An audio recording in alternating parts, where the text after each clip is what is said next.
Bismillahirrahmanirrahim. Assalamualaikum warahmatullahi wabarakatuh. Perkenalkan, nama saya Sri Oktaviani dengan NIM 220404502062 kelas B. Saya di sini membuat video guna untuk memenuhi tugas UTS Psikologi Konseling yang dimana saya akan menjelaskan dan memberikan contoh langsung tentang perilaku verbal dan non-verbal dan kemudian memberikan pengertian penjelasan mengenai komunikasi verbal dan non-verbal beserta contoh langsungnya. Selamat menyaksikan. Nah, jadi yang pertama itu ada perilaku verbal.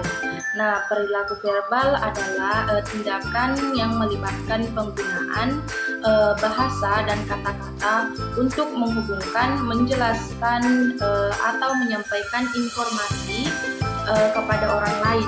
Nah, perilaku verbal dapat berupa berbagai bentuk seperti asertif, direktif, kognitif, ekspresif, dan deklaratif, dan juga dapat berbeda sesuai dengan situasi dan tujuan komunikasi. Nah, perilaku verbal dapat mempengaruhi keefektifan komunikasi karena penggunaan kata-kata yang tepat dan mengerti dapat memudahkan penerima untuk menyetujui, mengingatkan, atau mengikuti tindakan yang diingatkan. Nah, perilaku verbal juga dapat mempengaruhi gaya belajar mahasiswa karena dosen dapat menggunakan perilaku verbal untuk meningkatkan semangat belajar mahasiswa. Perilaku verbal yang efektif dapat membantu mahasiswa memahami materi yang dibahas, meningkatkan kemampuan berbicara, dan membantu mahasiswa untuk mengembangkan kemampuan komunikasinya. Kemudian perilaku verbal juga dapat dibagi menjadi dua jenis. Yang pertama ada komunikasi verbal membaca dan komunikasi verbal mendengarkan. Kemudian komunikasi verbal menulis dan berbicara.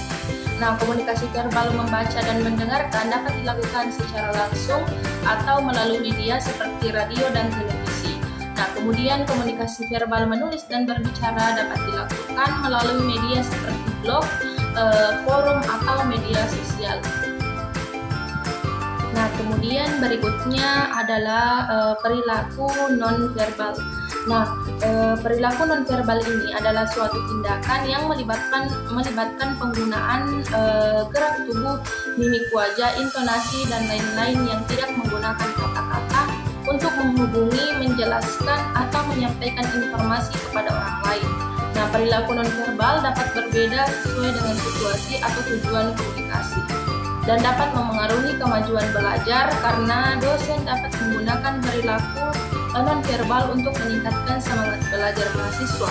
Perilaku non-verbal dapat digunakan dalam berbagai situasi seperti berbicara secara langsung atau face-to-face, menulis surat, email, atau pesan teks, membuat presentasi, membuat pesan suara, atau membuat video. Nah, kemudian yang berikutnya ada komunikasi verbal. Nah, komunikasi verbal ini adalah suatu komunikasi yang menggunakan kata-kata dalam bentuk lisan atau tulisan untuk menyampaikan informasi, ide, dan pesan. Komunikasi verbal ini dapat dilakukan melalui berbagai media seperti berbicara langsung, menulis surat, membuat presentasi, atau membuat pesan suara. Nah, komunikasi verbal dapat berbeda dalam kemampuan untuk menyampaikan maksud, fleksibel, dan bermanfaat untuk bersosialisasi. Nah, komunikasi verbal dapat menghasilkan perbedaan artikulasi yang dihasilkan dari penggunaan bahasa dan intonasi yang menghasilkan arti yang berbeda.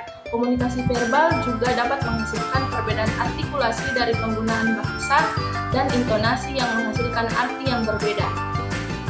Nah, selanjutnya yang terakhir ada komunikasi nonverbal.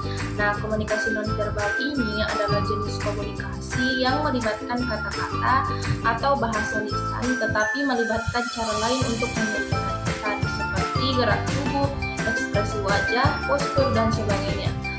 Komunikasi verbal dapat menjadi sangat penting dalam berbagai konteks karena dapat memberikan informasi tambahan yang mungkin tidak disampaikan secara lisan. Nah, beberapa aspek dari komunikasi nonverbal, yang pertama ada ekspresi wajah. Nah, ekspresi wajah dapat mengungkapkan emosi atau perasaan seseorang, misalnya senyum menunjukkan kebahagiaan, sedangkan alis yang dinaikkan dapat menunjukkan kejutan. Nah, kemudian ada gerak tubuh, termasuk gestur tangan dan kaki, dapat memberikan makna tambahan pada percakapan. Nah, yang ketiga ada postur tubuh. Nah, postur tubuh seseorang dapat memberikan petunjuk tentang sikap atau niatnya. Misalnya berdiri tegak menunjukkan percaya diri, sementara membungkuk menunjukkan ketidaknyamanan atau ketidakamanan. Nah, kemudian ada kontak mata, dapat menunjukkan perhatian, kepercayaan atau ketertarikan terhadap lawan bicara. Kemudian yang kelima, proxemics atau jarak fisik. Nah, jarak antara individu saat berkomunikasi dapat memberikan informasi tentang hubungan mereka. Misalnya jarak yang dekat menunjukkan keintiman atau kepercayaan, sementara jarak yang jauh menunjukkan rasa hormat atau ketidaknyamanan. Nah, yang keenam ada paralanguage atau berkaitan dengan suara. Nah, paralanguage termasuk ke dalam intonasi nada, kecepatan berbicara, dan jeda dalam berbicara. Kemudian ada yang ketujuh, sentuhan. Nah, sentuhan fisik seperti berjabat tangan, tepukan di punggung, atau sentuhan lainnya dapat menyampaikan pesan emosional atau hubungan antara individu. Nah, yang kedelapan ada penampilan. Nah, cara seseorang berpakaian dan merias diri dapat memberikan informasi tentang identitas, status, atau kepribadian mereka. Yang kesembilan ada simbolik dan artefak. Objek dan simbol yang digunakan seseorang seperti perhiasan, pakaian, atau alat tulis dapat memberikan petunjuk tentang preferensi dan nilai-nilai mereka.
Tidak bisa, kenapa? Makanya tidak jadi sekarang. Jadi masalah makanan dan bekerja gara-gara kita jadi kerja tugas makanya kayak kamu kata kembali tugas kita daripada yang sering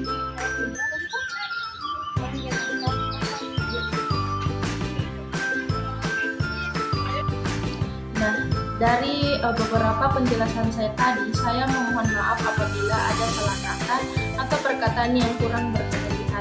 saya meminta maaf. Sekian dan terima kasih. Assalamualaikum warahmatullahi wabarakatuh.